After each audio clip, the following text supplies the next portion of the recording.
হযরত ওমর ফারুক রাদিয়াল্লাহু তাআলা আনহুর কদমের মধ্যে এক বৃদ্ধা তার সন্তানকে হাত ধরে টানতে টানতে নিয়ে আসলেন। এসে বলে, আমিনুল মুমিনিন, হে ওমর ফারুক রাদিয়াল্লাহু তাআলা আনহু, আল্লাহু আকবার, আমার সন্তানের বিচার করা লাগবে। কি করা লাগবে? যারা বলেন কি করা লাগবে? বিচার করা লাগবে।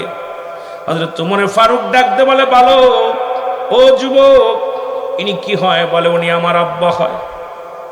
বাবাকে ডাকতে বললেন, বিদ্যারে উনি কি হয়? কয়, আমার ছেলে হয়। কয়, বাবা সন্তানের বিচার করার জন্য ইসলামের দ্বিতীয় খলিফা হযরত ওমর ফারুক রাদিয়াল্লাহু তাআলা আনহুর কদমের মধ্যে নিয়ে আসলেন। হযরত ওমর ফারুক ডাকতে বলে, বৃদ্ধা, তোমার এই সন্তান কি অপরাধ করেছে বলো, কি বিচার করব আমি? হযরত ওমর ফারুক ডাকতে বলে, বলো বৃদ্ধা, কি বিচার করব আমি? বৃদ্ধা বলে, হুজুর, পৃথিবীর মধ্যে 3টা অপরাধ আমার ছেলে করেছে। নাম্বার 1 অপরাধ হলো আমার ছেলে মাদক সেবন করে। কি করে? মাদক সেবন করে। নাম্বার 2, আমার ছেলে মানুষ হত্যা করছে।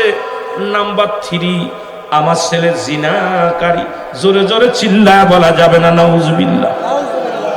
হযরত ওমর ফারুক বললেন, যুবক, তুমি গুরুতর অন্যায় করেছো গো, তোমার বিচার হবে, কঠিন বিচার হবে। যুবক বলে, আমিনুল মুমিনিন, আমি জানি আপনি ন্যায় পরায়ণ বাদশা, আপনার কাছে গেলে আমি অন্যায় বিচার পাবো না। এই জন্য আমার বাবা যখন সকালবেলা বলল, যুবক রে, ওমরের কদমে যেতে হবে, আমি বাধা দেই নাই। আমি আমার বাবার সনে আসছি, আপনি যে বিচার করবেন আমি মাথা পেতে মেনে নিব। জোরে জোরে চিল্লায় বলা যাবে না মারহাবা। খলিফা হযরত ওমর ফারুক বলে, যুবক, তুমি 1 নম্বর মাদক সেবন করে, এটা গুরুতর অপরাধ, তোমাকে হত্যা করা হবে, হত্যা করা হবে। বলে, হুজুর, আমি মেনে নিলাম। 2য় অপরাধ, বলো তুমি কি মানুষ হত্যা করছো? বলে, হ্যাঁ, সেহেতু তোমার মানুষ হত্যা করেছো, এটাও মহাপাপ, এটার জন্য তোমার মৃত্যুদণ্ড। 3য় নাম্বার, তুমি কি জিনা করেছো? বলে, জি হুজুর, জিনা করার জন্য এটাও তোমার মৃত্যুদণ্ড। আজকে যুবক যুবতীরা শুনে নাও, বাবারা শুনে নাও, শরীয়তের বিধান অনুযায়ী যাদের সঙ্গে দেখা দেওয়া জায়েজ তাদের সঙ্গে বিয়ে করা হারাম, যাদের সঙ্গে দেখা দেওয়া হারাম তাদের সঙ্গে বিয়ে করা জায়েজ, তাদের সঙ্গে বিয়ে করা জায়েজ। আজকে দেশটা খেয়ে ফেললো খালাতো ভাই, মামাতো ভাই, মামাতো বোন, খালাতো বোন, চাচাতো বোন, সমাজটারে নষ্ট করে ফেললো। আজকে খালাতো বোনের চেহারা দেখা হারাম, মামাতো বোনের চেহারা দেখা হারাম, চাচাতো বোনের চেহারা দেখা হারাম। এ মুসলমান শুনে নাও, এইগুলোই তো আমাদের কাছে বেশি লাগে আরাম। জোরে বলেন ঠিক কিনা? হারাম। মাদারুজ্জুন নবুয়াতের 1ম খণ্ডের মধ্যে বয়ান করে, শরীয়তের দৃষ্টিতে কোন ব্যক্তি হালালকে যদি হারাম মনে করে সে কাফের, কাফের, কাফের। আপনি মানেন আর না মানেন আমার কিচ্ছু যায় আসে না। যেটা হারাম হারামই বলতে হবে, যেটা হালাল হালালকে যদি হারাম মনে করে এটাও কাফের। হারামকে হালাল বলার কোনো বৈধতা নাই, হালালকে হারাম বলার কোনো বৈধতা নাই। হযরতে আমিনুল মুমিনিন কথা বলা পর যুবক বলে, আমিনুল মুমিনিন, আমি আপনার বিচার মানলাম, আমি আপনার রায় মানলাম, আমি মাথা পেতে মেনে নিলাম।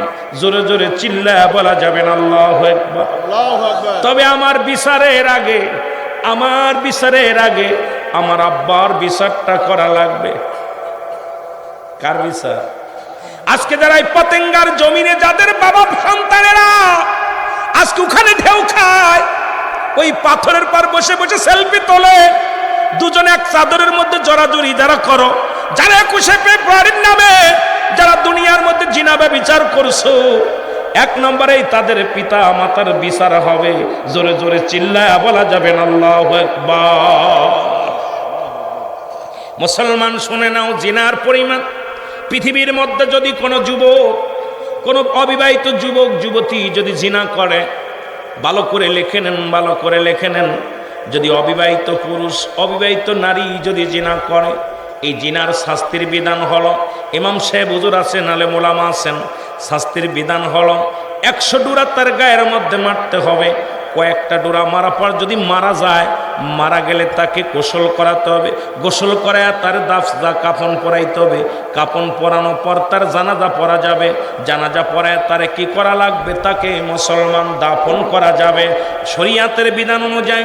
যদি কোনো অবিবাহিত নারী অবিবাহিত পুরুষ হয়, মুসলমান বাকি যে অংশগুলো থাকে, বাকি যে বেতের আঘাতগুলো বাকি থাকে, সেগুলোর বিধান হলো ওই কবরের উপরে তার এই বাকি বেতগুলো তার কবর উপরে চালাইতে হবে।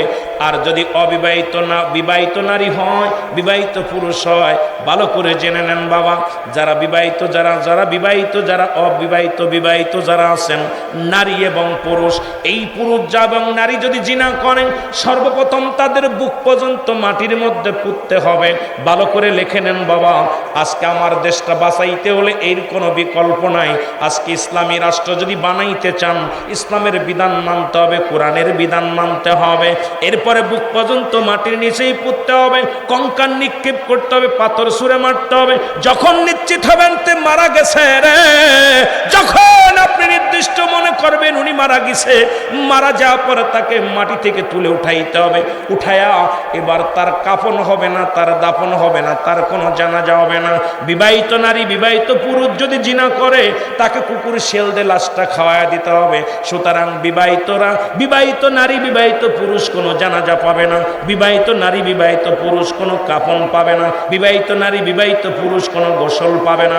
একটা বিচার যদি চট্টগ্রামের জমিনে হতো, ওই পতেঙ্গার জমিনে জিনা বা বিচার চলতো না, 21শে ফেব্রুয়ারির দিনে ফুল দিয়া দিই চলতো না, সব চিরতরে বন্ধ হয়ে যেত। জোরে বলেন ঠিক কিনা? একটা বিচার করো হে মুসলমান।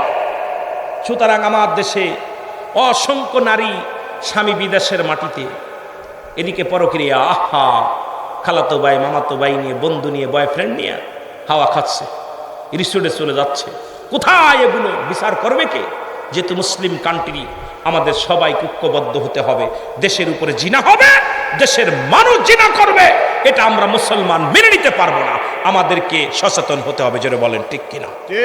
আমার ভাইয়েরা, আমার বন্ধুরা, আমার বিচার কি শুনছেন? ইসলামের বিচার শুনছেন? বিচার শুনছেন? পুরুষ আর নারী, কথা কয় না কেন? হ্যাঁ, জিনার ওয়াজ শুনছেন? এরপরেও যদি করে যায়, আস্তে আস্তে যায়। আমরা বলছি অনেক ওয়াজ রয়েছে, কিন্তু অল্প অল্প টাচ দিতে হইব। আমার ভাইয়েরা, আমার বন্ধুরা, আমার বলতেছিলাম, খলিফা হযরত ওমর ফারুক ডাকতে বলে, যুবক,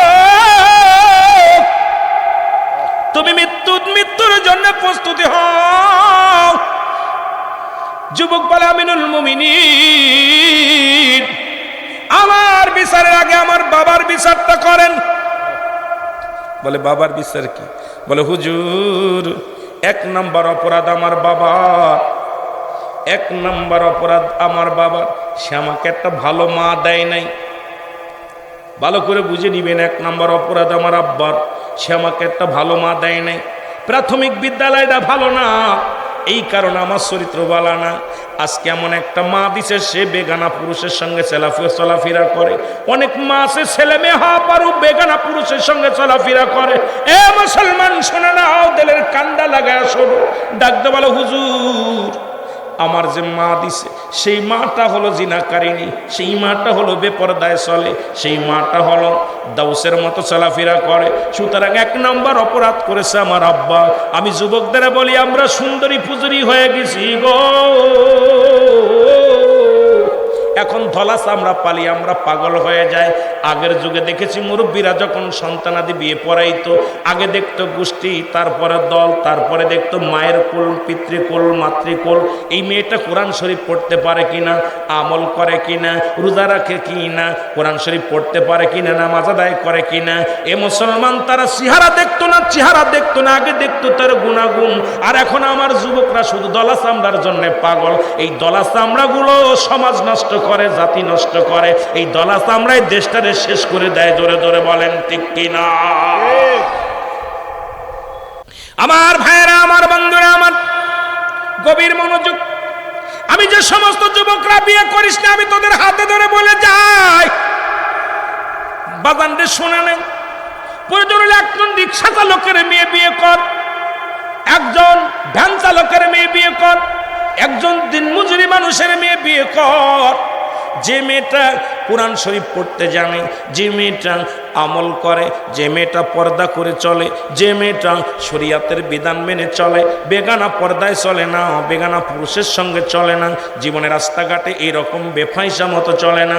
মুসলমান শুনে নাও, বাজারঘাট পুরুষের নাই করে না, এমন একটা নারী যদি তোর সংসারে আইসা যায়, এই দুনিয়ার মধ্যে শান্তি আর শান্তি। আমার বাবা মাদের বলে যায়, মারা শুনে না, এমন একটা ছেলেকে বিয়ে কর, সেই ছেলেটা দিনমজুরি হোক, সেই ছেলেটা ব্যবসায়ী হোক, সেই ছেলেটা মুসলমান, সেই ছেলেটা ইমাম হোক আর মুয়াজ্জিন হোক, সেই ছেলেটা ভ্যান চালক, রিক্সা চালক হোক, সেই ছেলেটা কোরআন পড়তে পারে কিনা, কোরআন যদিও না পারে সূরা কিরাত পড়তে পারে কিনা, সারা দিন পরে এক মুঠা খাবার খাওয়াবে, হালাল খাদ্য খাওয়াবে।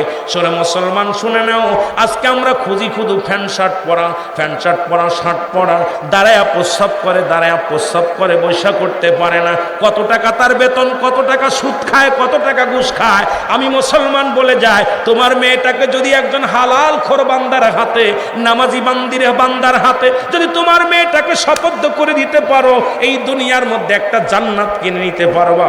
আর যতই তুমি বড় অফিসারের লগে দাও, ওই সুদ করার, ঘুষ কর, হারাম খোরের লগে যখন তোমার মেয়েটা দিবা, তুমিও হারামজাদা হয়ে যাবা। জোরে জোরে বলেন ঠিক কিনা? আমার ভাইয়েরা, আমার বন্ধুরা, আমার গভীর মনোযোগ। আমি আপনাদেরকে বলে যাই, খলিফা হযরত উমর ফারুক বললেন, ও বৃদ্ধা, কি বলতে চায় তোমার ছেলে? বৃদ্ধা মাথা নত করে বসে আছে। খলিফা হযরত উমর ফারুক চোখ দুইটা টকবক করতেছে, রাগে টকবক। খলিফা হযরত উমর ফারুকের রাগ, মেজাজ একটু বেশি কড়া ছিল। এই পাপের কথা শুই না, অটোমেটিক রাগ হয়ে গেছে। বলে, দ্বিতীয় অপরাধ, আমার আব্বা, সে আমার একটা ভালো নাম দেয় নাই, নাম দেয় নাই। অধিকাংশ মানুষ আমরা এই ভুলটা করি, যখন সন্তান দুনিয়ার মধ্যে আগমন করে। মুসলমান শুনে নাও, যে ওয়াজটা করার দরকার ছিল আপনাদের ইমাম সাহেবের, যে ওয়াজটা করার দরকার ছিল চেয়ারম্যান মেম্বারের, সেই ওয়াজটা আমি করে যাই। বাবারা শোনো, এবার দুনিয়ার মধ্যে যখন আগমন করবে, 7 দিন পরে সুন্নাতে রাসূল হলো, 7 দিন পরে নাম রাখা সুন্নাতে রাসূল। যখন ওই সন্তান মেয়ে হোক আর ছেলে হোক দুনিয়ার মধ্যে ভূমিষ্ঠ হবে, 7টা দিন অতিবাহিত হবে। মুসলমান তারে কি করবে? এবার তারে সুন্দর একটা নাম রাখবে। মেয়ে হলে একটা প্রাণী করবে, কুরবানি কি আকিকা করবেন, 2টা পশু, ছেলে হলে একটা পশু, মেয়ে হলে এটা কুরবানি করিয়া, আকিকা করিয়া সুন্দর একটা নাম রাখবেন। এই নাম রাখা হলো সুন্নাতে রাসূল। আজকে আমার সমাজ, আমার জাতি নষ্ট হওয়ার মূল কারণ শুনে নেন। ওই পতেঙ্গার মধ্যে কেন ঢেউ খায় তার প্রমাণ আমি দেওয়া যায়, এর প্রমাণটা আমি দিয়ে যাই। 21শে ফেব্রুয়ারি শহীদদের মালার বদলে ওরা নিজেরা মালা নেয়, এর একটা কারণ আপনি শুনে নেন, বুঝতে পারবেন। কথা বললেন মুসলমান। এবার শুনে নেন, অধিকাংশ মেয়ে বাবা ছেলে মেয়ের নাম রাখা হয় পেটে থাকতে, অধিকাংশ ছেলে মেয়ের নাম রাখা হয়ে যায় বিয়ার রাত্রে। জোরে বলেন ঠিক কিনা? এখনো দুজনের মিলন হয় নাই। বাসর রাত্রে গৌসে পাক আব্দুল কাদের জিলানী, আমরা যারে বড় পীর বলি, আহা, তিনি কি করলেন? নামাজ পড়েছেন, কোরআন তেলাওয়াত করেছেন। যখন বাসর রাত্রে গৌসে পাকের বাবা আবু সালে মুসা, উনি সর্বপ্রথম কি করলেন জানেন? সর্বপ্রথম উনি ওযু করে ঘরে ঢুকলেন, 2 রাকাত নফল নামাজ পড়লেন, কোরআন তেলাওয়াত করলেন। করে যখন বাসর ঘরের দিকে উনি তাকে, ওনার বিবিও ঘরের মধ্যে নামাজ পড়তেছেন, বাজান উম্মে ফাতিমা, উনিও কি করতেছেন মুসলমান, উনিও নামাজ পড়ে তসবি পড়তেছেন। হজরতে আমার বাবা গাউসে পাকের বাবা কি করলেন, মা কি করলেন, নামাজটা আদায় করে যখন সলাত আদায় করে দোয়া করতেছে, আল্লাহ এই বাসর রাত জীবনে কোনোদিন ওই মেয়েটার চোখে দেখি নাই, কোনো মেয়ে মানুষ তো আমি শরিয়াতে দেখি নাই। আর মেয়েটা বলতেছে আল্লাহ, গাউসে পাকের মা বলতেছে আল্লাহ জীবনে কোনো পরপুরুষ দেখি নাই, না জানি এই পুরুষটা কেমন, না জানি পুরুষ জাতি দেখতে কেমন, না জাতি এই কেমন মা বাবা ছিল শোন। আজকে আমাদের কপাল পুরা। গাউসে পাকের বাবা দোয়া করে যখন বাসর রাত্রে যখন ঘরের মধ্যে যখন দেখতে যায় দেখে পূর্ণিমার চাঁদ নেমে গেছে, তখন গাউসে পাকের বাবা আবু সালে বলে, আমি তো আমার শ্বশুর বলেছিল আমার মেয়ে কালো, কুচ্ছির কালো, আমার মেয়ে তখন স্বামী বলে যখন পায়ের মধ্যে সালাম আসসালামু আলাইকুম, উনি বলছে ওয়ালাইকুম আসসালাম। গাউসে পাকের বাবা বলতেছে, আবু সালে বলতেছে আমার শ্বশুর তো বলতেছিল আমার স্ত্রী বুবা, কিন্তু আমি সালাম দিলাম, উনি উত্তর দিল ওয়ালাইকুম আসসালাম। কারণ কি স্ত্রী কি বদলি হয়ে গেল, মেয়ে কি বদলায় দিছে? আল্লাহু আকবার বলেন না, আর একটু জোরে বলেন না। গাউসে পাক আস্তে আস্তে সালামের জব দেখেন না, বাসর রাত্রে সালাম দিয়ে ঢুকছে, দোয়া কালাম পইরাও সালাম দিতেছে বাসর রাত্রে। এইবার যায় যখন আকাশের চাঁদের মতো দেখা যাচ্ছে, বলতেছে এটা না, আমার বিবি তো কালো। এরপরে আমার বিবি তো খোড়া। উনি আস্তে আস্তে হেঁটে এসে গাউসে পাকের বাবার আবু সালের সালাম করতেছিলেন। সালাম করা দেখুন দেখে সালাম কদমমসি করতেছিলেন, পায়ের মধ্যে স্বামীর পা ধরছে, আহা কত মহব্বত, কত মায়া। যখন পায়ের মধ্যে কদমমসি করতে গেছেন তখনই গাউসে পাকের বাবা দৌড় দিয়ে ঘর থেকে বাইর হয়ে গেছে। যায় এখন ওনার শ্বশুর দেখে জামাই ঘর থেকে বাইর হয়ে গেছে, বলতেছে আব্বা জান আপনি তো বলেছিলেন আপনার মেয়ে কালো, আপনার মেয়ে বোবা, আপনার মেয়ে খোড়া, এখন আমি কি দেখলাম? গাউসে পাকের নানাজান বলতেছে বাবা আমি এই জন্য বলেছিলাম আমার মেয়ে জন্মের পর থেকে কোনোদিন বেগানা পুরুষের চেহারা দেখে নাই। আহ কেমন মেয়ে ছিল রে, আমার মেয়ে কোনোদিন দুনিয়ার আলো বাতাস এরকম দেখে নাই, আমার মেয়ে দুনিয়ায় কোনো বেগানা পুরুষের সঙ্গে কথা বলে নাই, এই জন্য বলেছিলাম বুবা। কারণ আমার মেয়ে আমার সঙ্গে আমার বিবির সঙ্গে কথাবার্তা বলতো, বাইরে যখন যেত সে পর্দার সঙ্গে চলতো, কোনোদিন কারোর সঙ্গে কথা বলতো না। খুড়া বলেছিলাম এই জন্যে, সে তো এইরকম বাজার ঘাট করে নাই। আর আমাদের মেয়ে ছেলেগুলো যেভাবে ঘোরাঘুরি করে আল্লাহর কসম জাহান্নাম ছাড়া কোনো গতি নাই। জোরে বলেন ঠিক কিনা, আরো জোরে বলেন ঠিক কিনা। সেই গাউসে পাক তার মা কোরআন শরীফ পড়তো, 18 পারা কোরআনের হাফেজ ছিল। অনেকে বলতে পারেন হুজুর কোরআন শরীফে আছে নাকি? এই কোরআন শরীফে কিতে থাকবো, গাউসে পাকের ঘটনা কবে আর কোরআন শরীফ আইছে কবে? এখন ওই দেশে আমাদের দেশে এক পীর সাহেব আছে, তারা বলতেছে যদি এই জামানায় কোরআন শরীফ না দিল তো তাহলে আমার বাপদাদার নাম থাকতো। তাহলে বোঝা গেল ওই গাউসে পাকের জামানায় যদি কোরআন হতো তাহলে গাউসে পাকের নাম থাকতো, কিন্তু গাউসে পাকের জামানায় তো কোরআন আসে নাই। গাউসে পাকের জামানায় আমার মুসলমান গভীর মনোযোগ, এইবার গাউসে পাকের মা কোরআন পড়তো, মা বাবার গাউসে পাক মায়ের গর্ভে থেকে কোরআন শিখছে। আর আমাদের মা বাবা গর্বে নিয়ে খালি মোবাইল দেখে, শাহরুখ খানের ছবি আর এই ফেসবুক। এখন ছেলে জন্মের পর থেকে এই মোবাইল না দিলে খানা খায় না, দুধ খাওয়াইতেছে আর মোবাইল দেখতেছে। এইভাবে ছেলে মেয়ে পেটের ভিতর থেকে প্রশিক্ষণ নিচ্ছে। ওরে দেখে ইলিয়াস কাঞ্চন কেমনে জোরাজোরি করে, ববিতা কেমনে মারামারি করে, রাজদাক কেমনে ফাইট করে, ইলিয়াস কাঞ্চন কেমনে মারামারি করে, এগুলো প্রশিক্ষণ নিচ্ছে পেটের ভিতর থাইকা। এখন যেই বড় হয় পরের মেয়ের হাত ধরে টানাটানি করে। এখন যায় কয় ইমাম সাহেব হুজুর ছেলের জন্য দোয়া করেন, কথা শোনে না। ইমাম সাহেব হুজুর দোয়া করেন, মেয়ে কথা শোনে না। সন্ধ্যা কেন? অত জন্মে থেকে পেটের ভিতর থেকেই প্রশিক্ষণ নিচ্ছে, জোরাজোরি মারামারি কামড়া কামড়ি। ও তোমার ছেলে মেয়ে নষ্টের কারণ হলো তুমি, আমি, এটা গাজ্জাম দায়ী। জোরে বলেন ঠিক কিনা। আমার ভাইরা, আমার বন্ধুরা, আমার গভীর মনোযোগ, আমি আপনাদেরকে বলে যাই, সন্তান যখন দুনিয়ার মধ্যে আগমন করবে সর্বশেষ মুসলমান শুনে নাও, 7 দিন পরে গোসল করে আর চুল নখ কেটে সুন্দর একটা নাম রাখবেন, সুন্নাতে রাসূল আদায় হয়ে যাবে। এখন আমি যদি বলি কয়টা মানুষ এই কাজ করেছেন, অধিকাংশ মানুষ কিন্তু এগুলো ভুল করেছেন। কারণ যখন 7 মাস বয়স হয়ে যায় আলট্রাসাউন্ড করার পর এটা মেয়ে হবে না ছেলে হবে সব ডাক্তার বলে দেয়, ঠিক কিনা? 7 মাসের গর্ভবতী ছেলে না মেয়ে হবে সব ঠিক করে, ছেলে হলি নাম রাখা সারা, মেয়ে হলি নাম রাখা সারা। শুধু তাই নয় মুসলমান শুনে নাও, পৃথিবীর মধ্যে যখন সন্তান ডেলিভারি হবে সর্বপ্রথম তাকে আযান শোনাতে হবে, ডান কানে আযান দিতে হবে, বাম কানে ইকামত। একটা সন্তানের আমার দেশে 90% বেশি সন্তানের কানে আযান যায় না, ইকামত যায় না। মুসলমান আমার দেশে অধিকাংশ সিজার হয়, আর সিজারের সন্তান যারা ডাক্তার অধিকাংশ নার্স, অধিকাংশ খ্রিস্টান, হিন্দু বৌদ্ধ, ডাক্তাররাও বৌদ্ধ হিন্দু খ্রিস্টান, অধিকাংশ নার্স হিন্দু বৌদ্ধ খ্রিস্টান।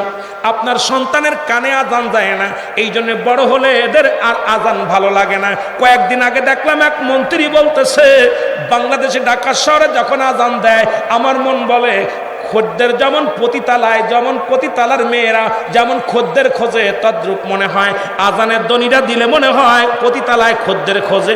এর চাইতে বড় কষ্ট আর কোথায় লাগতে পারে, যেখানে 90-95% মুসলমানের দেশে যিনি প্রধান হয়ে দেশের একজন মন্ত্রী হইয়া তার মুখ দিয়ে বলে যে মুসলমানদের আজান যখন মসজিদে আজান দেয় পতিতালায় পতিতারা যেমন ডাকে খদ্দের ঠিক সেমনি আওয়াজ শোনা যায়। এর চাইতে আমাদের মরে যা ভালো। জোরে জোরে বলেন ঠিক কিনা?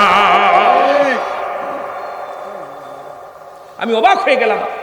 ইয়া তারা আর অবাক হওয়ার কি আছে? মনে করলাম ওর বাপ মা জীবনে যদি দুনিয়ায় আছে, ওর মা কানে দেয় না আজান, ওর বাবা দেয় না আজান, কানে দেয় নাই। এই জন্য আজান দিলে আমার ছেলেদের ভালো লাগে না।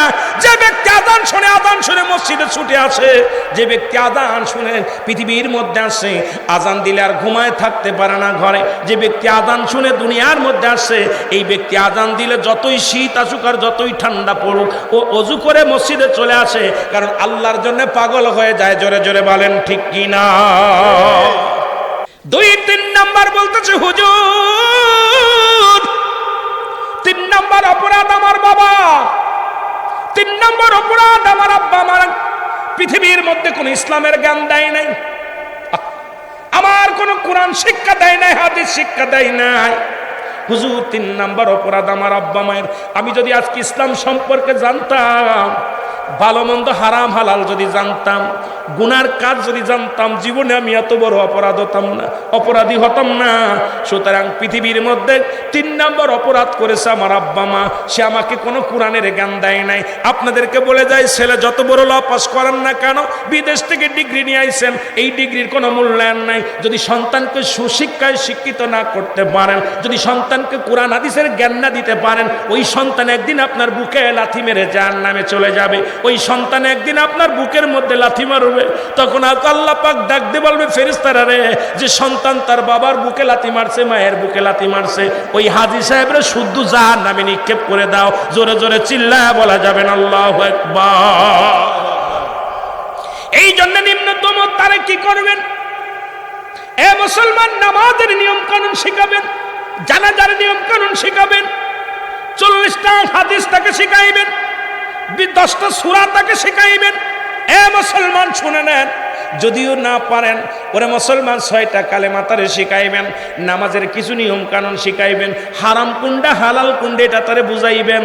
জীবনেও সেই সন্তানকে যদি আপনি দুনিয়ার মধ্যে পাপ করে, সেই পাপের প্রায়শ্চিত্তে আপনার উপরে যাবে না। কিন্তু আপনি তাকে শিক্ষা দিলেন, লন্ডন আমেরিকায় পড়াইলেন, ইংলিশ ফ্যান পড়াইলেন, ইংলিশ শিখাইলেন, উর্দু শিখাইলেন, কিন্তু কোরআনের জ্ঞান তারে শিক্ষা দিলেন না, ইসলামের জ্ঞান তারে শিক্ষা দিলেন না। আল্লাহর কসম, আল্লাহর কসম, এই সন্তান আপনার 4 পয়সার কাজে লাগবে না। 3টা জিনিস কাজে লাগবে। নাম্বার 1 হলো নেক আমল, আপনি দুনিয়ার মধ্যে যেটা করে যাবেন কবরে যাওয়ার পর। 2 নাম্বার লাগবে সদকায়ে জারিয়া, 3 নাম্বার লাগবে নেককার সন্তান। এই জন্য নবীজি বলতেছেন, সাহাবীরা রে, তোমরা কেউ কি কবুল হজের সব পাইতে চাও? সাহাবীরা বলে, ইয়া রাসূলুল্লাহ, ইয়া হাবিবাল্লাহ, কোন আমল করলে আমরা কবুল হজের সব পাবো? আমার নবী বললেন, সাহাবীরা রে, তোমরা তোমাদের পিতা মাতা যাদের জিন্দা আছে গো,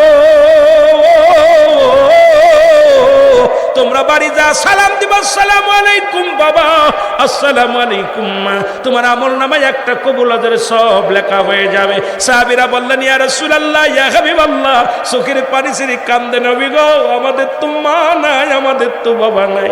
নবী গো, 1 সপ্তাহ আগে মারে হারাইলাম, 2 সপ্তাহ আগে বাবারে হারাইলাম, এই কিছুদিন 1 মাস আগে আমার আব্বা মারে হারায় ফেলছি। সাহাবীরা চোখের পানি ছেড়ে কান্দে রে। আমার নবী তাকে সাহাবীদের চোখে পানি, আমার নবী কয়, সাহাবীরা রে, তোমরা কেন কান্দো?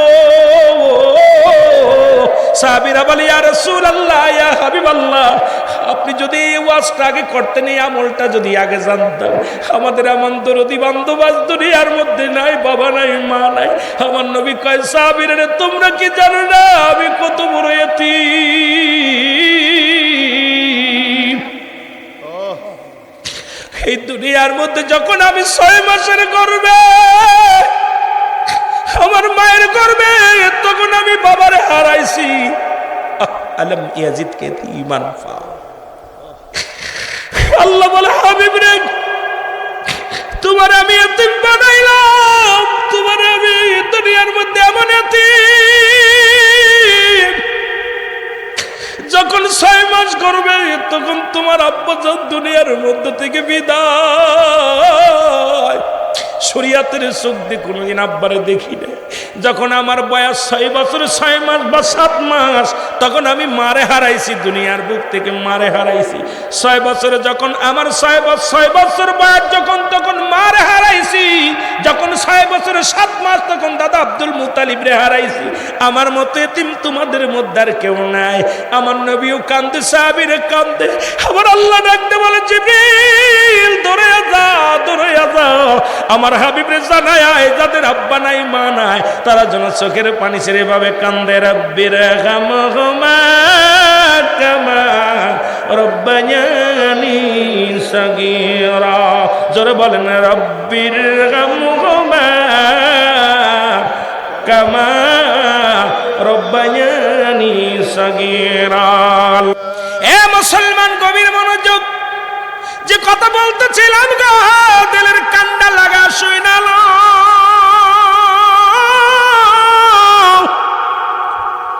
আমার ভাইয়েরা, আমার বন্ধুরা,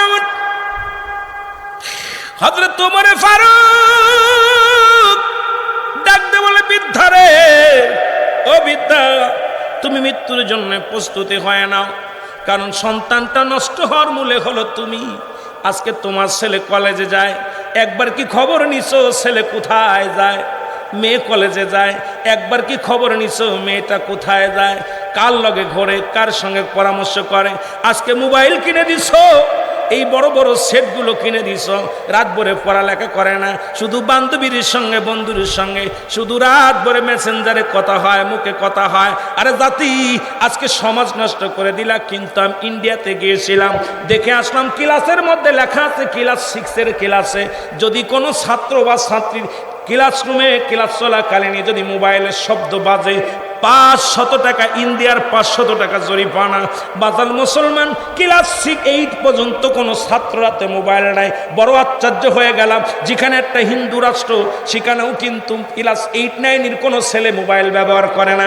আর আমার দেশের ছোট্ট ছোট্ট মাসুম বাচ্চাগুলো 6-এ 7-এ 4-5-এ পড়ে, মোবাইল পকেটের মধ্যে থাকে। এর জন্য আমি মনে করি আজকে জাতিটাকে নষ্টের জন্য আমরা আজকে গার্জিয়ানই 99% দায়ী। জোরে বলেন ঠিক কি না? বিদ্যা বলে আমিনুল মুমিনিন এত বড় অপরাধ করার পর আপনি আমাকে বুঝার সুযোগ দিয়েছেন, আমি আপনার কাছে ক্ষমা চাই। আপনি আমাকে তওবা করায়া দেন, আল্লাহ যেন আমারে মাফ করে দেয়। আর আমার সন্তান আমাকে আর একবার কালেমা পড়ায় সুযোগ দেন, আর একবার তওবা পড়ায়া দেন।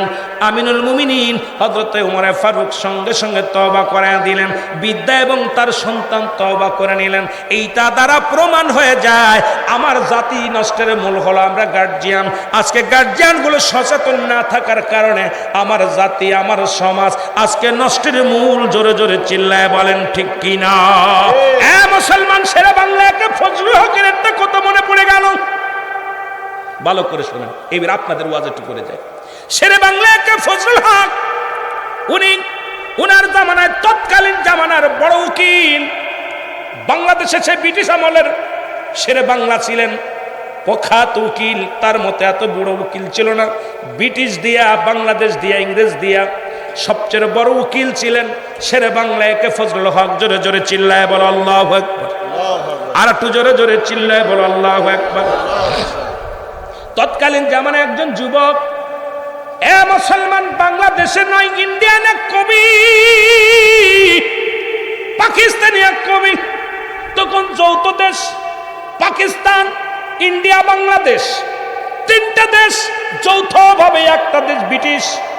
ব্রিটিশের কবি লেখলেন আমার নবীকে নিয়ে অরুচি সম্মত কিছু কথা লেখলেন। এ গাউসিয়া কমিটির ভাইয়েরা, এ মুসলমান শুনে নাও, ভালো করে শেরে বাংলার লোকেরা শুনে নাও।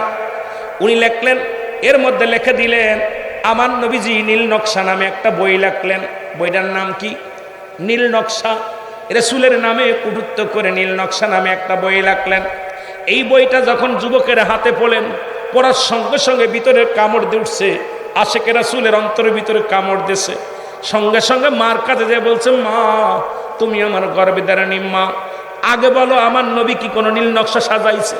আমার নবী কি ইসলামের দাওয়াত দেয়, কালেমার দাওয়াত দেয়? নবীজি কত কষ্ট করে গেছেন, আমার নবীকে নিয়ে যে এই বাজে মন্ত্র করলো, এই কবিরে আমি কি করব মা?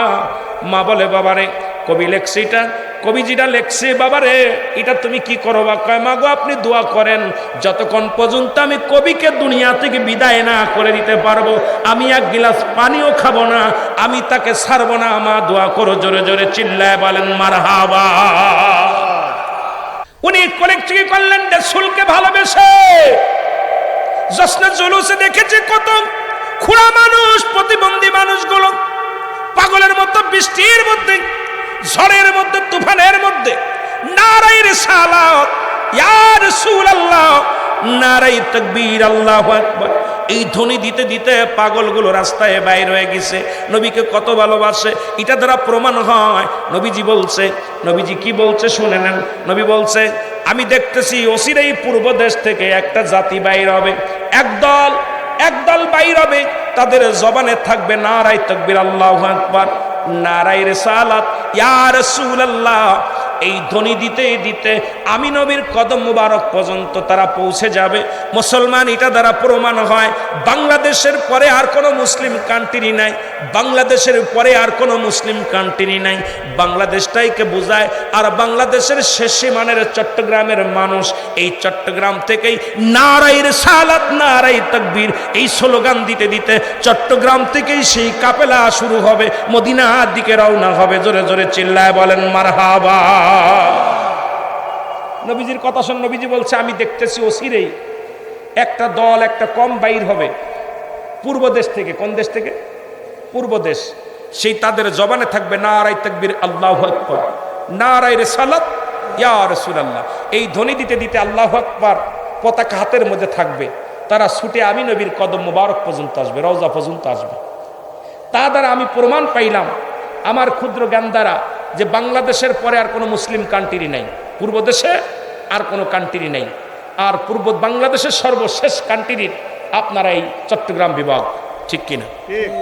চট্টগ্রাম বিভাগটা এই জন্য এই দেশের চট্টগ্রামে বেশি নবীর জুলুস হয়, বেশি নবীর আশেক বেশি। আমার মন বলে এখান থেকে সেই কাফেলা শুরু হবে।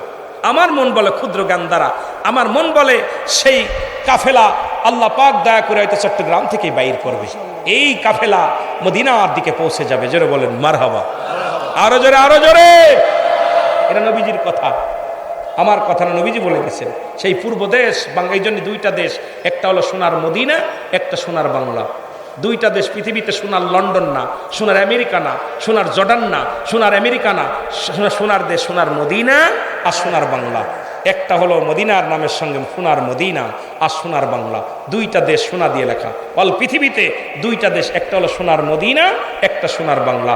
এক দেশে আছে দয়াল নবী, রাহমাতের নবী, রাহমাতাল লিল আলামিন। আর একটা দেশে অসংখ্য ওলি আসছে। বাংলাদেশে যত ওলি আল্লাহ আছে এত ওলি আল্লাহ অন্য দেশে যাই নাই। জোরে বলেন না মারহাবা, আরো জোরে বলেন মারহাবা।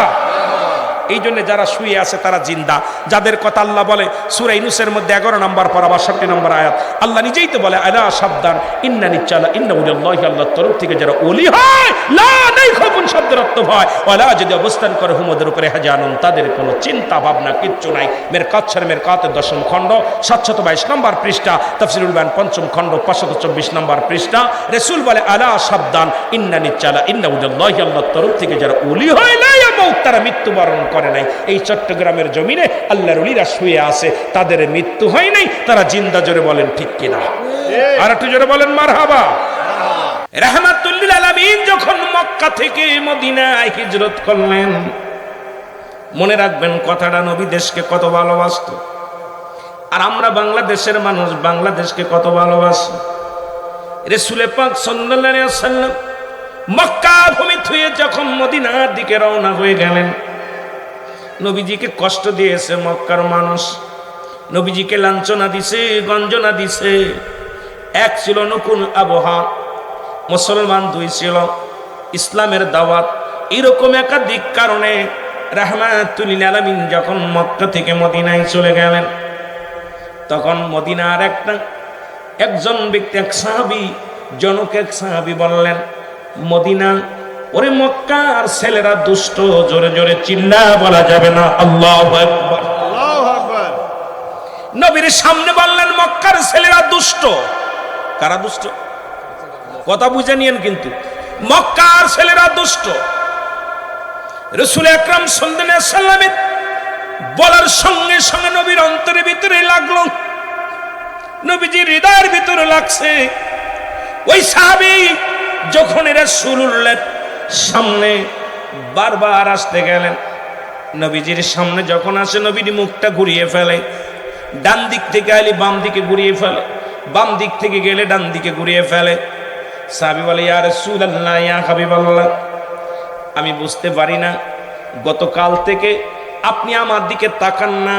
আমি যখন আপনার দিকে তাকাই আপনি অন্য দিকে তাকান, আমি যখন আপনার মুখের দিকে তাকাই আপনি অন্য দিকে, চোখ দুটি অন্য দিকে নিয়ে যান। ইয়া রাসূলুল্লাহ, ইয়া হাবিবাল্লাহ, আমি জানতে চাই আমি কোনো অপরাধ করেছি কিনি, আমি কোনো অন্যায় করেছি নি। ইয়া রাসূলুল্লাহ, ইয়া হাবিবাল্লাহ, আমার নবী চোখের পানি ছেড়ে বলল, মদিনাবাসীরা শোনো, তুমি বলছো মক্কার ছেলেরা দুষ্ট, আমিও তো মক্কার ছেলে, সুতরাং আমি আমার কলিজার মধ্যে লাগছে যখনই তুমি বলছো মক্কার ছেলেরা দুষ্ট।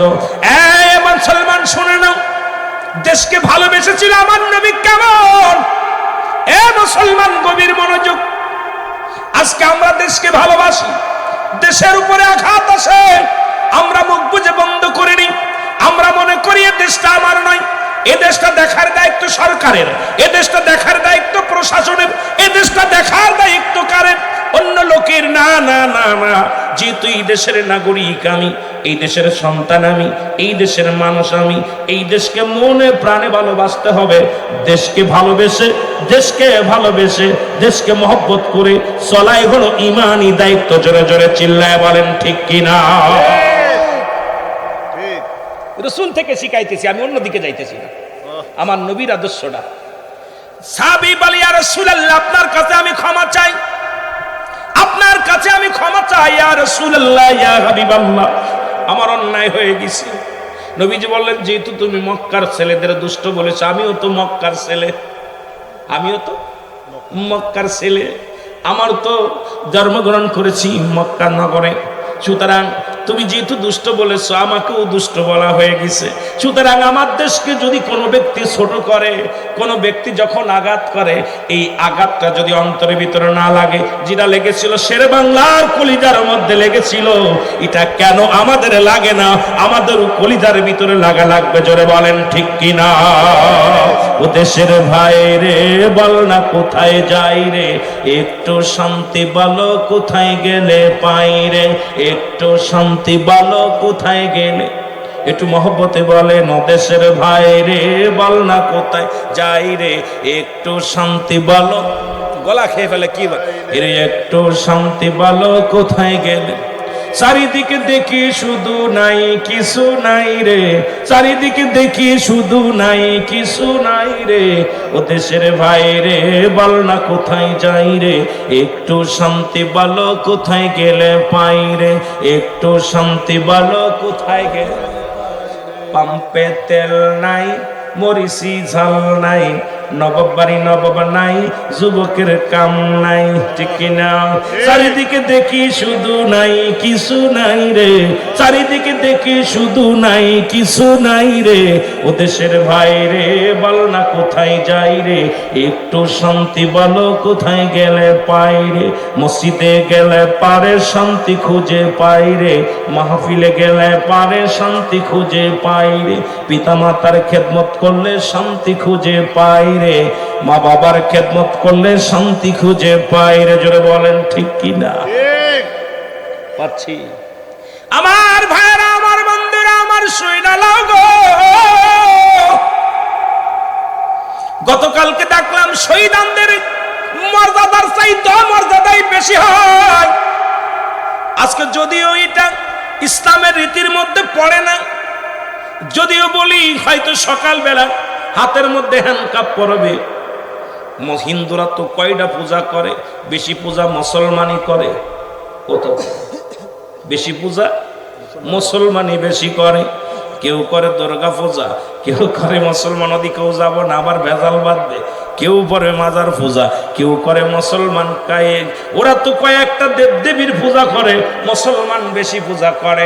ও মুসলমান কেন পূজা করো? আমার আল্লাহ বলেন আল্লাহু আল্লাহু আহাদ আল্লাহুস সামাদ লাম ইয়ালিদ ওয়া লাম ইউলাদ ওয়া লাম ইয়াকুল লাহু কুফুয়ান আহাদ।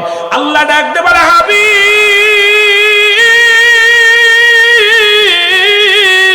আমি আল্লাহ এক, আমি আল্লাহ এক। জোরে বল আল্লাহু আকবার। আল্লাহু আকবার।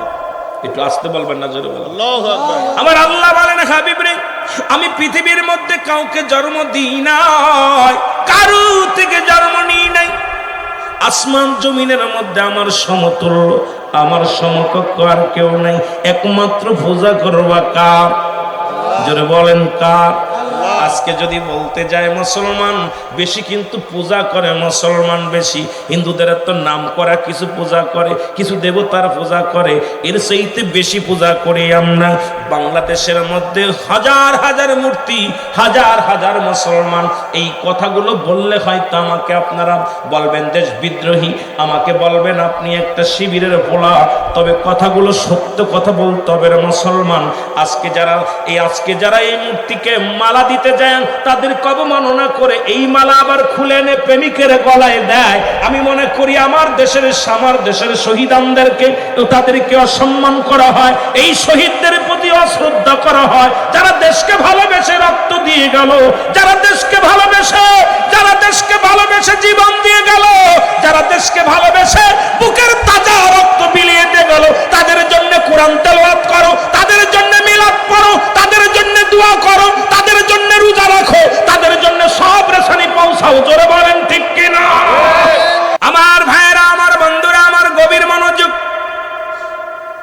আমি যে করে কথা বলি হয়তো কারোর কলিজার মধ্যে লাগবে, কেউ কষ্ট পাবেন, তবু আমাকে বলতে হবে গো। এ ভাইয়েরা, বন্ধুরা আমার, দেশের জন্য যারা জীবন দিয়ে গেল, শহীদানদের শ্রদ্ধা করি। তাদের স্বার্থ ছিল কি? আমার দেশ এই বাংলা ভাষার জন্য, পাকিস্তান থেকে উর্দু ভাষা তাড়ানোর জন্যে। পাকিস্তানি যে উর্দু ভাষাগুলো, এটার সঙ্গে যুদ্ধ হলো, ভাষা নিয়ে আন্দোলন হলো। কি নিয়ে? সম্পদ নিয়ে নয়, বাড়ি নিয়ে নয়, গাড়ি নিয়ে নয়, উর্দু ভাষাকে, এই ভাষাটা নিয়ে আমার দেশের বাঙালি মানুষের মুখের ভাষা, অন্তরের ভাষা হলো বাংলা ভাষা। এই বাংলা ভাষাকে মুসলমান বাংলা ভাষা অধিকার আদায় করতে যাইয়া শত শত নয় লক্ষ লক্ষ মা বোন ইজ্জত দিল, লক্ষ লক্ষ ভাইয়েরা রক্ত দিয়ে গেল, জীবন দিয়ে গেল। জীবন দিয়ে পাইলাম কি? পাইলাম ওই পশ্চিম দেশের ভিনদেশীদের সব ডিজিটাল যেগুলো পোশাক। জীবন দিয়ে হলো কি? এখন ইংরেজি পোশাক। কথা কয় না কেন? যে ভাষার জন্য আন্দোলন করলেন, এখন বাংলা পোশাক সব শেষ। এখন আর শাড়ি ব্লাউজ এগুলো লাগে না, পেটিকোট লাগে না, এখন ওই চোস লাগে। ওই ইন্ডিয়া পশ্চিম দেশ থেকে কিছু ফ্যাশন আসছে, সেই ফ্যাশন দেখবেন আমি আশ্চর্য হয়ে গেছি। সেই ফ্যাশনগুলো ঠ্যাং ফাড়া, মহিলাদের পায়ের নিচে কাপড় পরতে হবে, পুরুষের পায়ের উপরে টাকনুর উপরে এই মণিগিরার উপরে কাপড় পরতে হবে। এখন পুরুষ জাতি দেখি মণিগিরা ঢেকে রাখছে, জুতা এমনভাবে ঢাকছে যে যেটা তরফ করা কবিরা গুনাহ, যেটা এই টাকনুর নিচে কাপড় পরা হারাম। এখন অধিকাংশ যুবকের টাকনুর নিচেই কাপড় চলে যায়, আর মহিলারা টাকনু বের করে দিছে, ধলা একদম গিরে বের করে দিছে। পুরুষ দেখতেছে পিছন থেকে, হাউ লাভলি গার্লস, ইন্না সাকা সাকা, ইন্না আনা উইবুকা, ইন্না দাসুকা। আল্লাহু আকবার বলেন না? এই জাতিকে কেমনে বাঁচানো? সব যে জাতির ভাষার জন্য আন্দোলন করলো, সেই জাতি ইংরেজিদের পোশাক পরে, সেই জাতি ভিনদেশীদের কালচার ব্যবহার করে। আজকে এসইতে কষ্টি স্টার জলসা, জি বাংলা, যত নষ্ট নাটক দেখে দেখে পোশাক কোথায় পাকিজার পোশাক, কোথায় বেলেজার পোশাক, কোথায় কোন পোশাক, এই পোশাকগুলো আমার দেশে আবিষ্কার করতেছে ভিনদেশীরা। কিন্তু আমার দেশের বাঙালি মারা ওই যে একটা 11 হাত শাড়ি দিয়া আব্রু করতো, কত সুন্দর পর্দা করতো। আর এখন আমার যুবক যুবতীর গায়ে একটা একটা কাপড় নাই, যুবতী মেয়ে রাস্তা দিয়ে চলে, গায়ে ওড়না নাই, মাথায় কাপড় নাই, এই জাতিকে কেমনে বাঁচাইব? এই জাতি তো বাঁচার মতো ব্যবস্থা নাই। যদি আপনার ঘরের মধ্যে, এই ঘরের মধ্যে যদি টাকা থুইয়া ঘরে দরজা না দেন, জানালা না দেন, বেড়া না দেন, এই ঘরের মালামাল চুরি হয়ে যাবে। তদ্রূপ আপনার বিবি বলেন, ছেলে বলেন, মেয়ে বলেন, যদি আপনি বেপর্দায় চলান, এই ছেলে মেয়ে তো কখনো কন্ট্রোল থাকতে পারে না, এটা বেপর্দায় চলে যাবে, দাউস হয়ে যাবে, অন্য মানুষের নজর লেগে যাবে, এটা ওই রকম আপনাকে স্যাক দিয়ে চলে যাবে। জোরে বলেন ঠিক কিনা? তুমি কেন কাছে থেকে, তুমি কেন কাছে থেকে করো দূরে থাকার বাহানা? তোমার তালাশে আসে খইলাম দিওয়ানা, তোমার তালাশে আসে হইলাম দিওয়ানা। জোরে বলো মারহাবা। এ মুসলমান কবির মনোযোগ, এ ভাইরা বন্ধুরা আমার শোনো, যুবক পাঞ্জাবি গায়ের মধ্যে দিয়া তোর বাড়িটা পাঞ্জাবির নিচেই নিয়ে চলে গেলেন, ব্রিটিশের কবির কাছে চলে গেলেন। ব্রিটিশের কবির কাছে যা বললেন, কবি সাহেব বাড়ি আসেননি? কবি ভিতর থেকে বাইর হয়ে আসলেন, বলে কে ডাকো? আমি বাংলাদেশ থেকে এসেছি। এই বইটা কি আপনি লিখছেন? বলে হ্যাঁ। আরে কবি, এই বইটা কেন লিখলাম? বলে আমি কবি মানুষ, লেখা আমার পেশাও। যেমন আমাদের হিরো আলম বই লিখছে, জাতিরে কি শিখাবে, ঠিক কিনা? কালকে দেখলাম হিরো আলম বই মেলায় গেছে, আমি বই প্রকাশ করেছি। আরে পাগলের দলেরা, যে দেশে হিরো আলমের মতো কবি পাওয়া যায়, সে দেশের যুবকরা সিনেমা আর নাটক ছাড়া কি বুঝবে? এ জাতি যারা, ধরে বলেন ঠিক কিনা? মূর্খরা জ্ঞানীদেরকে চালাবে। তার জ্বলন্ত একটা প্রমাণ হিরো আলম, যে নিজের নামটা লিখতে পারে না, সে বই প্রকাশ করছে। ও কি রাখবে? কি জ্ঞান আছে? কথা বলেন না কেন? রাগ করতেছেন? আমি তারা ছোট করার জন্য বলতেছি না, আমি জাতিকে বাঁচানোর জন্য বলতেছি। এই শিক্ষিত জাতিকে অ্যারিস্টটল, সক্রেটিস বই লেখা পর বলছে, নো দাই সেল, যার কিতাব, যার বই না পড়লে দার্শনিক হওয়া যায় না, গবেষক হওয়া যায় না। যার বই না পড়লে উনি লেখা পর বলেন, নো দাই সেল, নিজেকে নিজে চিনতে হবে। এত বড় শিক্ষিত যারা জর্ডান থেকে, আমেরিকা থেকে, লন্ডন থেকে ডিগ্রি নিয়ে আসছেন, যারা বিদেশ থেকে পিএইচডি করে এসে বই লেখা পর বলছে, নো দাই সেল, নিজেকে নিজে চিনতে হবে। মানারাফান নফস, নিজের নফসকে চিনতে হবে। কলবু সালিম, আত্মাকে প্রসিদ্ধ করতে হবে। আর হিরো আলমের মতো একটা টুকাই যদি বই লিখে বলে এই জাতিকে শিক্ষিত বানাবো, আমার দেশের জনগণ এখনো চোখ বন্ধ করে থাকে, এদেরকে বিতাড়িত করার দরকার। জোরে বলেন ঠিক কিনা? আমার ভাইয়েরা, আমার বন্ধুরা, আমার গভীর মনোযোগ। কবি বলে, আমি লিখেছি, আমার মন চাইছে লিখেছি। বলে লেখছি তাই আমার নবীরে তুই নীল নকশা, বন্ড নবী লেখলি, নীল নকশা লেখলি, তোর কত বড় সাহস? তোমার বই লাগবে? কয় লাগবে। তোমার লাগার জন্যই তো আইছি। উনি ভিতর থেকে ছুরিখানা বাইর করে কবির বুকের মধ্যে মেরে দিছে। সঙ্গে সঙ্গে কবি দুনিয়ার মধ্যে লুটায় পড়ে মারা গেলেন। ব্রিটিশের পুলিশ এসে হ্যান্ডকাপ করে দেয়, হাতের মধ্যে হ্যান্ডকাপ লাগাইয়া ব্রিটিশের আদালতে নিয়ে গেলেন। শেরে বাংলা একটা ফজলুল হক শুনতে পাইলেন, বাংলার একজন যুবক জেলখানায় ভর্তি আছে। বাংলার একজন যুবক রাসূলের প্রেমে একজন যুবককে হত্যা করেছে, একজন কবিকে হত্যা করেছে। গভীর রাত্রে চলে গেলেন, যা বলে, বালক রে, ও যুবক, তুমি কি ওই কবিকে হত্যা করেছো? বলে, জি হুজুর, হত্যা করেছি। কারণ আমার নবীর বিরোধিতা করেছে দুশমনে রাসূল। আমি দুশমনে রাসূলকে আমি দুনিয়ার মধ্যে জিন্দা রাখি নাই, কারণ যে নবী না আইলে আসমান জমিন কিচ্ছু বানাইতো না। আরে যে নবীর উপরে আমার আল্লাহ দুরূদ পড়ে, যে নবীর তাজিম করে, সম্মান করে ফেরেশতা কুল, যে নবী কুল কায়নাতের নবী, যিনি নবীদেরও নবী, সেই নবীর বিরোধিতা করে কথা বলে আমি সহ্য করতে পারি নাই। এই জন্য কবির আমি দুনিয়া থেকে বিদায় করে দিছি। শেরে বাংলা একে ফজলুল হক ডাকতে বলে, বাবা তুমি মেরেছ, ঠিক আছে বাবা, তোমার মতো সাহসী যুবকের প্রয়োজন। তুমি আদালতে দাঁড়ায় বলবা আমি হত্যা করি নাই, যে কোনো উপায় তোমার বাঁচাই দিব, যে কোনো একটা উপায় তোমার আমি বাঁচাই দিব। ডাকতে বলে, শেরে বাংলা একে ফজলুল হক শোনেন, আপনি ভুলে গেছেন আমি একজন মুসলমান, আমার মা একজন মুসলমান, আমার বাবা একজন মুসলমান। আমি দুনিয়ার মধ্যে আগমন করার পর আমার মা আমাকে সৎ চরিত্র শিক্ষা দিয়েছে। আমার বাবা মা বলেছে, বাবা মিথ্যা বলবি না।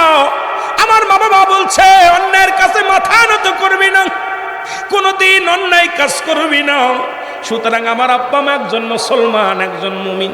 আমি আমার মুসলমান বাবা মায়ের সন্তান। আমি জীবনকে বাঁচানোর জন্য আমার মুখ দিয়ে মিথ্যা বলা সম্ভব নয়। জোরে জোরে চিল্লায় বলা যাবে না মারহাবা। আর যুবক বলতেছে, আমি এমন একজন মায়ের সন্তান, এমন একজন বাবার সন্তান, আমার বাপ মা মুসলমান। সুতরাং আমার জবান দিয়ে জীবন রক্ষার জন্য আমি মিথ্যা বলতে পারবো না। এই জীবনের মায়া আমি করি না, আমি সত্য বলবো। যদি ফাঁসি হয়ে যায় দুঃখ নাই, মৃত্যু হয়ে যায় দুঃখ নাই, জেল হয়ে যায় দুঃখ নাই, তবু আমার জবান দিয়া মিথ্যা বলা সম্ভব নয়। জোরে বলো মারহাবা। আর একটু জোরে বলা যাবে না মারহাবা। শেরে বাংলা অনেক ফেলে বুঝাইলেন, কোন বুঝ মানলেন না। আদালতে উঠানো হলো। আদালতে যখন উঠানো হলো, উকিল সাহেব বলে, আমার মক্কেল অন্যায় করে নাই, আমার মক্কেল কোন মানুষ হত্যা করে নাই, অপরাধ করে নাই। মাননীয় বিচারপতি শোনেন। এদিক শেরে বাংলা একে ফজলুল আকবর এবারে বলতেছে, আমার মক্কেল নির্দোষ, ওনার মাথা ঠিক ছিল না, বলে ফেলছে আমি খুন করেছি। ডাক দে বলে, বাবা এ বালক, তুমি যুবক, তুমি বলো খুন করছো নি? বলে, হুজুর আমি নিজ হাতে খুন করেছি। আপনার সামনে যে অস্ত্রখানা ছুরিখানা আছে, ওই ছুরি দিয়েই আমি জীবনের তরে চির বিদায় করে দিছি। আমি আমার নবীর দুশ্মনের রাসূলকে আমি দুনিয়া থেকে বিদায় করে দিছি। জোরে জোরে চিল্লায়া বলা যাবে না আল্লাহু আকবার। শেরে বাংলা একে ফজলুল হক বললেন, বাবা তুমি ভুল করলে, তোমাকে আমি রক্ষা করতে পারলাম না। তুমি এত বড় ভুল করলে বাবা, তোমার মতো যুবকের প্রয়োজন ছিল।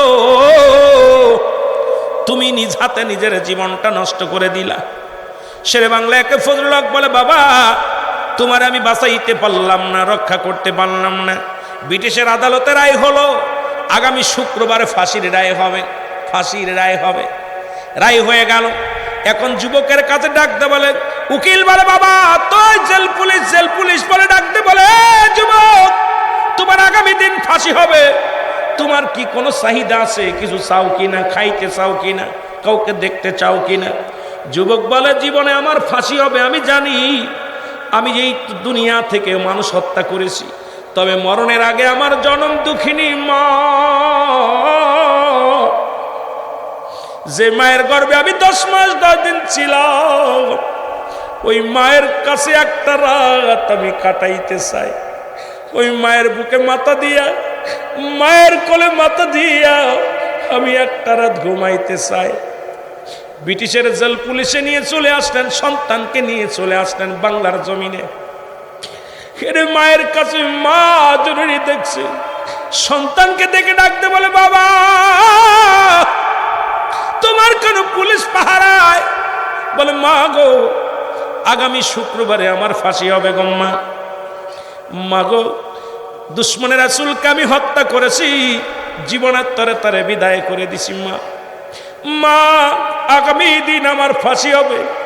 জীবনে তুমি সৎ পথে চলার সাহস জুগিয়েছ, সত্য কথা বলার জন্য তুমি তাগিদ দিয়েছিলা, সৎ পথে চলার জন্য হুকুম দিয়েছিল। মাগো তোমার কলিজার টুকরা সন্তান হত্যা করেছে কবিকে গম্মা, এর দায়ে ফাঁসি হয়ে যাবে। আমি তোমার কাছে এসেছি, আজকে রাতটা তোমার পুরুতের উপর মাথা রেখে একটু ঘুমাইতে চাই। মা জননী মাথার ভিতরে হাত বুলায় দেয়। চোখ যখন বন্ধ হয়ে আসে, মদিনার নবী ডাকতে বলে, যুবক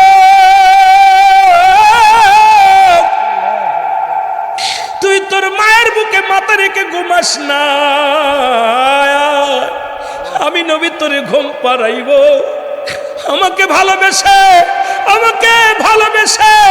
আমার মায়ায়, আমার মমতায়, আমার জন্য দিন ইসলামের জন্য আমি নবীর প্রেমের মালা গলায় পরিয়ে রে যুবক দুশ্মনের রাসূল হত্যা করেছি, আমি নবী খুশি হয়ে গেছি। আয় আয় তোর মায়ের বুকে আর মায়ের কাছে ঘুম পাড়তে হবে না, আমি নবী তোরে ঘুম পাড়ায় দিব। আয় জোরে জোরে চিল্লায় বলা যাবে না মারহাবা।